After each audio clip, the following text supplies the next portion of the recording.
ilaha illallah wallahu akbar.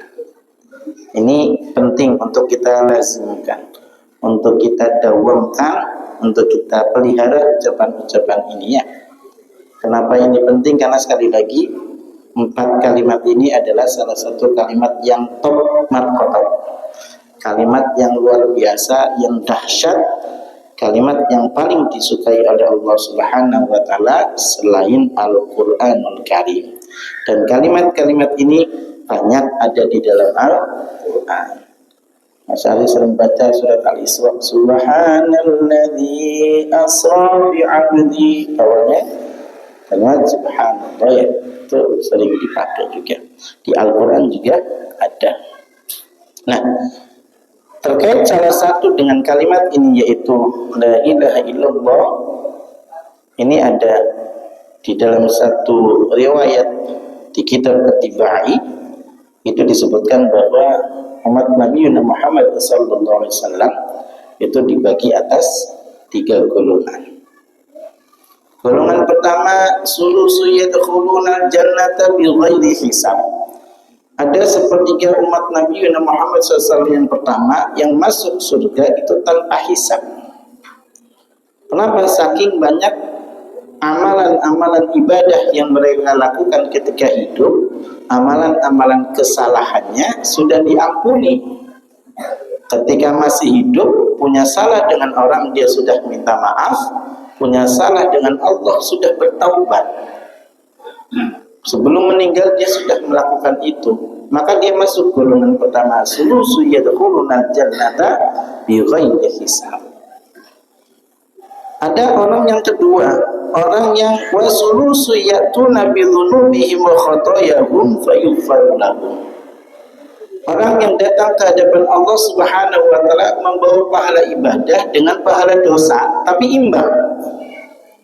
Dia sholat, dia mabuk, ya. Dia sedekah, maling, ya.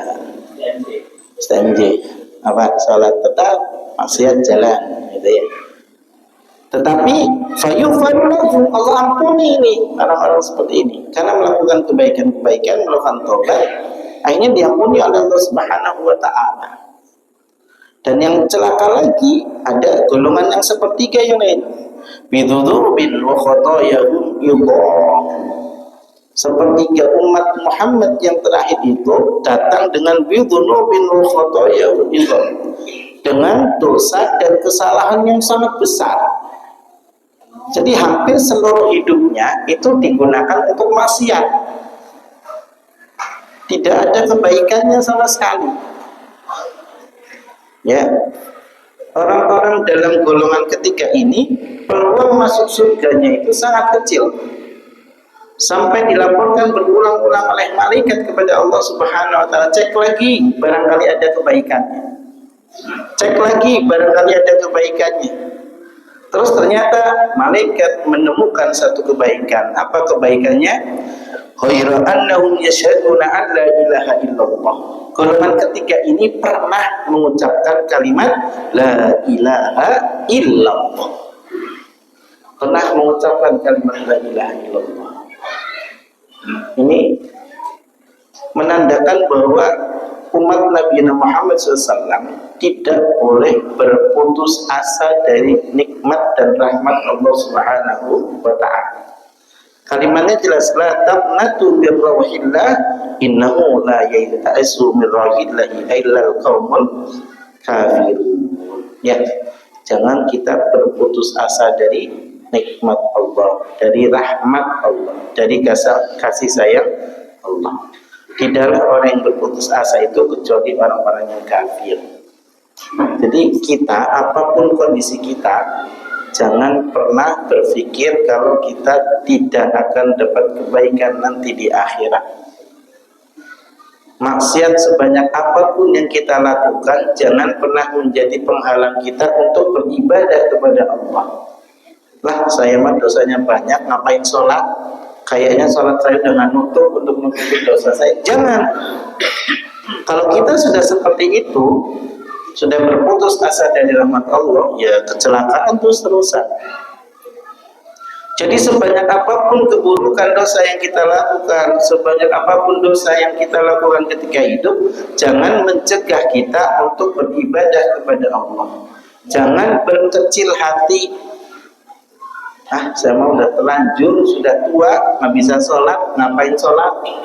Saya mau udah terlanjur, sudah tua, nggak bisa ngaji, nggak usah ngaji udah. Dari muda juga sudah begitu, lontang-lantung kanan kiri nggak jelas. Kayaknya saya udah hina sekali lah, udah nggak ada kebaikannya. Jangan, tetap beribadah kepada Allah Subhanahu wa Ta'ala. Buktinya apa? Buktinya dulu Fir'aun laknatullah ketika mengadakan tantangan kepada Nabi Musa alaihissalam, dikumpulkan para penyihir-penyihir yang luar biasa jagonya. Penyihir-penyihir ini seumur hidupnya melakukan maksiat, tidak beriman kepada Allah Subhanahu wa Ta'ala. Tiba saatnya mereka dikumpulkan, suruh melawan Nabi Musa alaihissalam. Tetapi si penyihir ini punya adab, punya akhlak kepada Nabi Musa alaihissalam. Dia bandingkan dalam Al-Quran, kamu dulu yang tampil atau saya dulu, kata penyihir. Apa kata Musa? Udah, kamu dulu. Penyihir lemparin tali jebret, jadi ular, banyak sekali ularnya. Nabi Musa alaihissalam melempar tongkatnya, jadi ular besar, dimakan semua ular-ular kecil.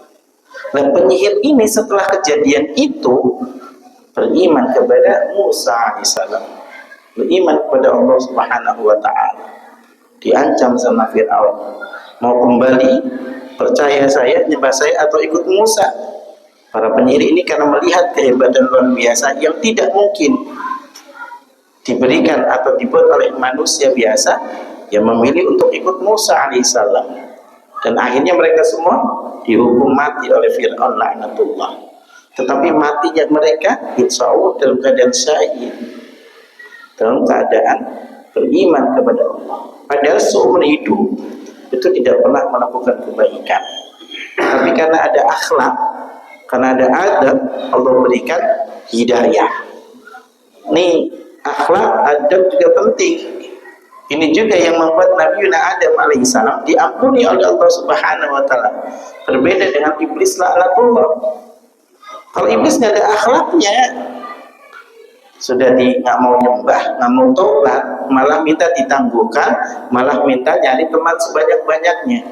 Tapi kalau Nabi Adam ngaku salah, diusir, dikasih bekal oleh Allah untuk taubat. Luar biasa. Rabbana zalamna anfusana wa illam taghfir lana wa tarhamna lanakunanna minal khasirin.